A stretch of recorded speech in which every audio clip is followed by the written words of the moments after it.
जिलास्तरीय विश्व एड्स दिवस पालित बौद्ध जिला एएनएम तालीम केन्द्र में जिला मुख्य चिकित्सा और जनस्वास्थ्य अधिकारी और मुख्य अतिथि प्रिय जिलापाल विभूतिभूषण नायकों उपस्थित में कार्यक्रम आरंभ होता।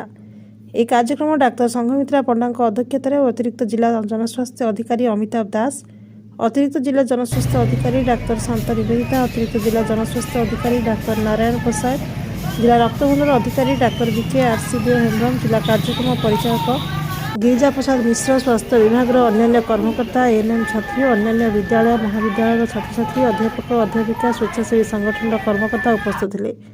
जिला मुख्य चिकित्सा और जनस्वास्थ्य अधिकारी डाक्तर संघमित्रा पंडा स्वागत भाषण सह कार्यक्रम उद्देश्य ज्ञापन करते।